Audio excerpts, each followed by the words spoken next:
Hi, and welcome to WoW Flash, a weekly vlog of all the news World of Warcraft related that's been going on the last week, at least the stuff that's piqued my interest.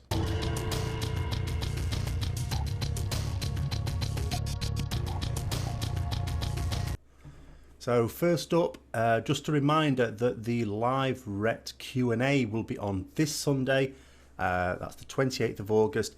It'll be on at 7 PM UK time. It's not the same as GMT. More details towards the end of the video as usual, but just a reminder for all you RETs or those interested in RET out there. Right, in the last week, or the last few days I should say really, Blizzard have been experiencing a number of DDoS attacks. So if you've been having trouble logging in, this may well be the reason. It was certainly the reason I was not able to access US forums for quite a while. Timing seems odd. I'm not an expert on malicious online attacks, but the timing seems a little bit odd because if you're going to do this for maximum effect, surely you would do it on launch day. So I don't know. On the one hand, you sort of think, maybe just getting ready for a big one when Legion does launch. So if you're expecting to level through the night, maybe you're not going to be able to. At the same time, you sort of think, well, why warn them or get Blizzard sort of ready for it by doing another attack earlier on? I don't know. But yeah, that's the reason for that if you've been having trouble this week. Other little announcements. Now, artifact power. There was quite a cryptic tweet you may have seen. Someone saying, oh, artifact knowledge, which is the mechanism by where you're going to increase the amount of artifact power you get from items. It's sort of like a catch-up mechanic. People have noticed recently in the beta that it's now your artifact knowledge multipliers work with artifact power that you get from like quests and stuff like that. Now that might seem odd to people. It's like, well, yeah, that's the whole point, is it? Actually wasn't. The artifact power you got from things like quests were not supposed to be affected by artifact knowledge, and were not for like all of the alpha and most of beta. And the reason for that is Blizzard said they didn't want people to avoid turning in quests or even get the artifact power out of treasure chests. You know, I did a video earlier this week on handy notes where you can sort of find treasure chests. They didn't want people sort of leaving those alone, wait until they had a load of artifact knowledge and then going back to collect them and getting more artifact power out of them. But what they've realised is that it wouldn't be in people's best interest to do that. They've noted, for example, that the biggest sources of artifact power come from things like your Order Hall campaign and the Suramar quests. And then they thought to themselves, well, who are the ones who would mostly min-max and do this and try and put them off? It's raiders. A raider's going to want to put off and delay their Order Hall campaign or the Suramar quest line. No, they are not, because you actually shoot yourself in the foot, because when you accept those quests, it advances you further and you get access to much more artifact power doing that. So they've now decided that if anyone actually does put off accepting artifact power and wait until they've got more artifact knowledge, they're actually just shooting themselves in the foot. So there's no real reason to give it a flat increase. So in other words, all sources of artifact power are affected by your artifact knowledge at the point at which you accept the item. So that should make it much easier as well, because otherwise you could, I suppose as well, they didn't say this, but I suppose they could potentially see room for confusion in people wondering why this artifact power item hasn't increased the amount it's given with you having more artifact knowledge. On a very recent note, yesterday they posted about trinkets. Quite ironic, really. I was talking about trinkets in my last Gamescom vlog. They have noted that, normally with like powerful trinkets, they're usually restricted to who can use them. So it'd be like, you can use them if you're a strength user, or you can use it if you're a ranged DPS, or you can use this if you're a healer or something like that. Because sometimes, like, what is a decent trinket for, say, a strength user might be really overpowered for an agility user. There was such a case in Hellfire Citadel, so they restrict them. Well, a little fly in the anointment is discipline priests. Discipline priests are sort of basically damage dealers and healers. And what Blizzard have said is that they want to embrace this, and they want to make sure that any trinkets that is for healers can also be used by discipline priests and be decent. But similarly, any trinkets that are for casters also to be used by discipline priests, but they want to avoid them being overpowered. So they've taken steps to make sure that discipline priests can get full use out of caster and healer trinkets without finding situations where it'd be too powerful. Okay, so yeah, so if you're a discipline priest in waiting, you will be fine being able to use caster and healer trinkets. One thing that I felt sorry for this guy, I think it's a community manager or someone like that, on the US forums, posted on the Hunter part of the forums a request for feedback. Now straight away, as soon as you do that, everyone else is going, hang on a minute, why is it just for Hunters? Why are you not asking about our class? Poor guy. But I think that's just the way they have their feedback set up. I've said before, I don't think it's a great system, but there you go. But the feedback they were asking for was specifically in response to, they specifically mentioned Icy Veins guides, but you know, they implied other guides as well. And about hunters, I think probably marksmen especially, but hunters in general, having just like, well, 3-button rotations, which is a little unfair, I have to say, because I've been playing a bit of marksman, and actually they've got 4 buttons, so they're a bit unfair there. Barrage, very important. I know it's a talent, but it's very important. But anyway, this community manager was asking for feedback and saying, why is it a bad thing only to have a few buttons? Because, you know, you can still have a rotation that distinguishes between really good players and really bad players. So they've asked for feedback on that. What I found curious, although I don't see why not, because after 12 years it's always been the same, is they posted this only on the US forums. There's no equivalent post on the EU forums. So it's basically like, we want feedback from hunters on the US forums. Everywhere else in the world can go jump off a cliff. But it seems particularly curious, this one, because those Icy Vein guys in particular, at least one European was responsible for them. So, funny.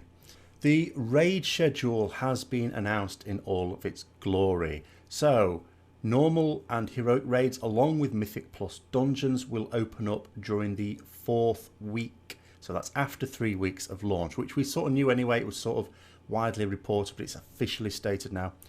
1 week later, Mythic raids open up. At the same time as Mythic raids open up, the first wing of LFR, Emerald Nightmare, opens up. 2 weeks later, the second wing of LFR will open up, and then 2 weeks further on, the third and final wing of LFR, Emerald Nightmare, will open up. So by the end of October, all forms of Emerald Nightmare are open. They haven't announced when Nighthold, or indeed the Stormheim related raid that's going to come between Emerald Nightmare and Nighthold, they haven't said when that comes out, other than to say it's very early 2017.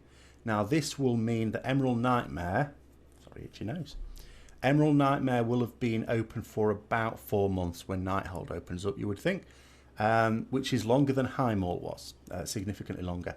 One thing that Blizzard did say is that High Maul was not open for long enough before Blackrock Foundry and Warlords. This is definitely true. Absolutely, it was you know, too soon. There's a lot of guilds were not able to kill Imperator. So I applaud that, you know, spacing out a bit more. I just wish they spaced out the very start of the expansion a bit more for me personally, but, you know, there you go. So recently, I've certainly noticed this. I think a lot of people have noticed this. There's been a thing where you logged in and then you sort of move and you keep stopping and starting. It's like mini lag spikes. Something that Blizzard referred to as stuttering. Now, they didn't, you know, when people first reported this, Blizzard didn't really know what was going on. They were asking for people to record it and send it in. They now know. It's apparently due to the hotfixes, the new hotfixing technology that's come through that allows them to make changes in the game and even tooltips without the need for a whole patch for it. That's what's causing it. So if you get that, don't worry about it. It only lasts for a short while anyway. It's not really a problem because what you're going to do when you first log in anyway, it's just a few seconds. I think the only downside would be if it happens when you log in after being disconnected on a boss fight. But then if you get disconnected on a boss fight, it's pretty bad anyway. And it's a rare enough event, I would hope anyway. We've had the final week of Legion invasions, the demon invasions. And now, of course, they've stepped it up to the latest possible thing. So we've got, or during each cycle, is it 1.5 hours or 2 hours? I can't remember anymore. But during each cycle, all the invasion zones are active. So I've been using this. I'd leveled up my rogue. That took a bloody long time with the XP nerfs. I chose the opportunity to level up a druid as well. I have other druids, but they're alliance, and again, I'm not paying server transfer fees. So I leveled it up. I went as balanced, so I could just basically go around dotting everything, dot all the things. And the experience is actually pretty good, especially as soon as you get flying, because in stage 3, where you get a lot of experience, is going around all the rares. Each of those is worth about 10% of a level. The only thing I will say, and I seem to keep saying this, it's really bad, is that I think Blizzard have been a bit petty about the experience thing again. And I don't mean in terms of making you participate to get loads of experience. That's fine. It's fine that if you're just going to AFK fly over the zone, you don't get as much. The issue comes where you go into, you're fighting a rare, and you put effort into it. You're doing loads of damage to this rare mob, whatever it happens to be. And then when it's on very low percentage, maybe even 1%, this has happened to me a lot, not just once or twice, a lot. It suddenly does a thing and one-shots you. And there's nothing you can do about it. It just does it. Sometimes it doesn't even hit you. It's not even necessarily getting aggro, although that happens as well. It just does a thing and you die. And then you don't get the experience because it's died in the it takes a long time to get rezzed back up and to get back to the right place. So, and the problem is, this goes against their stated aim of making you participate, because this dissuades you from participating. You actually sort of see this sort of behaviour, which I've, when it happens to me a few times in a row, I tend to do this because, do you know what? I want the experience. Each one is 10%. That's 10% of a level I've lost when that happens. So what you do instead is you fly over the rare mob and don't do anything. Do nothing. Wait till it gets down to about 10%, then swoop in, quick attack, sneaky attack, and then run the hell away. Wait for it to die. It doesn't matter if you're out of range. The damage is registered as long as it doesn't reset. And you get your experience. But you're not helping on the kill. And I imagine, surely this must dissuade tanks from getting involved, because they're quite likely to die, even if there's healers. They're pretty likely to get killed at some point and miss out on the experience. It just works against it. And again, it's like, who is it hurting if when you die, you've registered as having done some damage to it, you just get the experience? I don't get that. I really don't get it. The other thing I will just say on invasions as well, just as a reminder, I saw a tweet, someone going, oh, these are great, why can't we have these at other points in the game?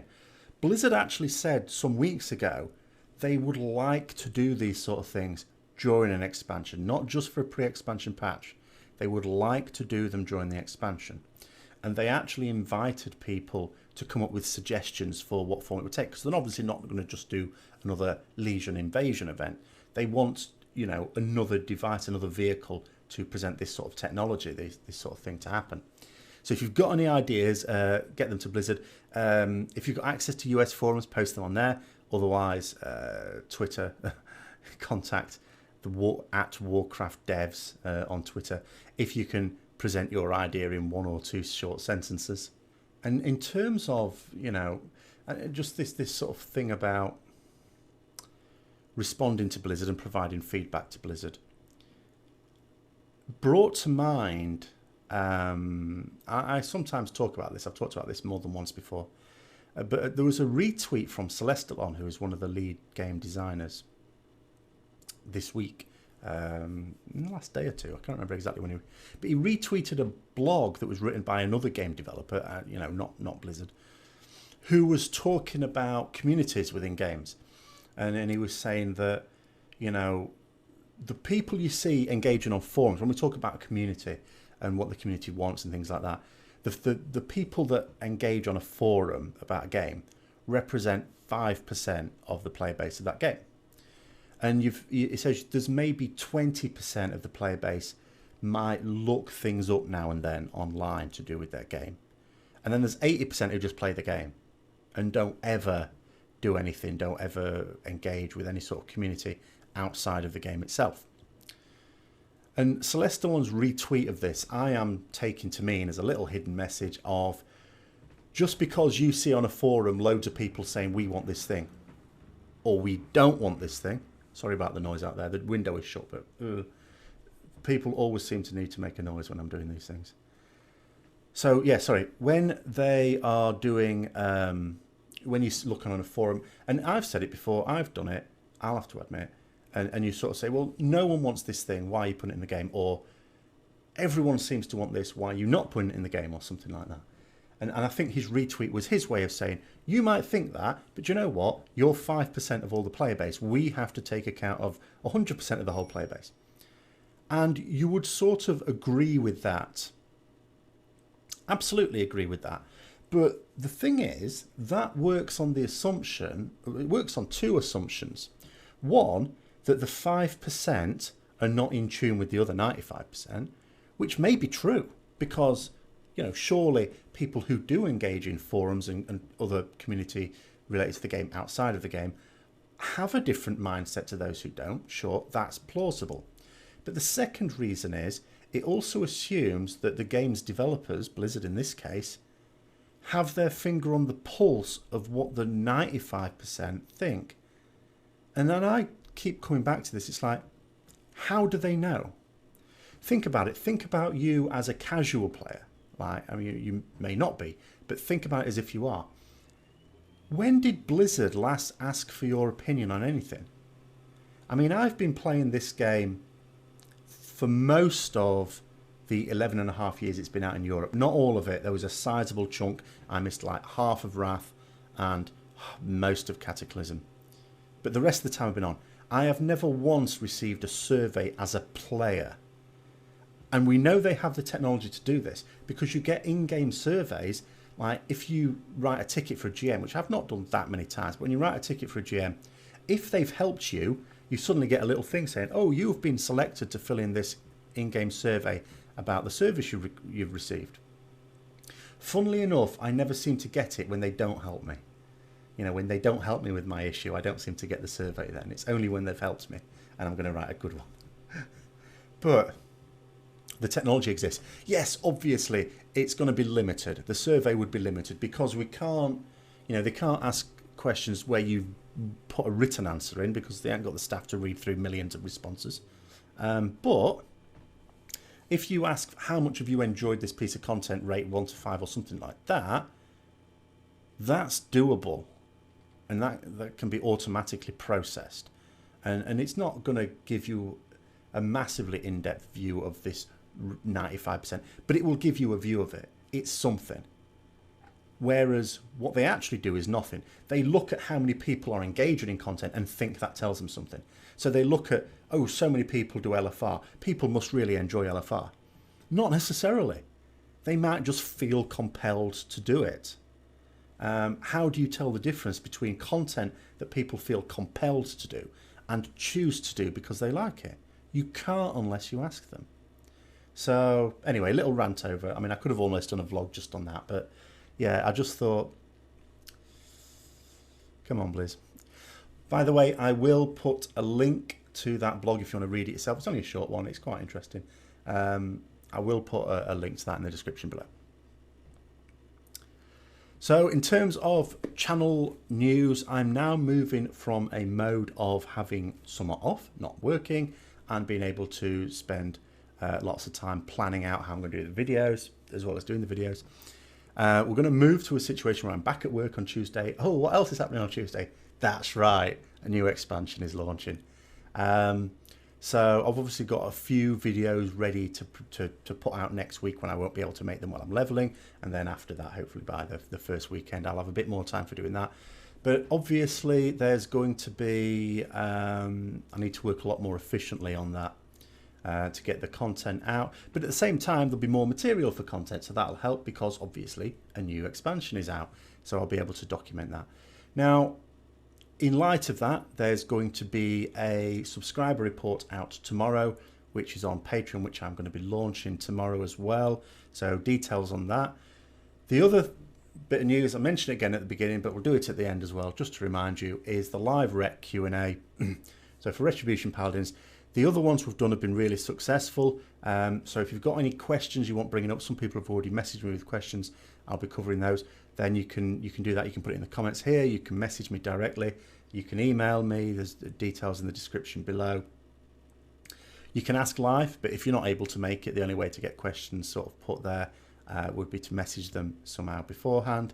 I don't know how long it will be. All I can say is it's going to start at 7 PM UK time. UK time, mind, not GMT. It's not quite the same thing at the moment. So look that up for your local time zone. If you're not able to make that, then as I say, message me any questions.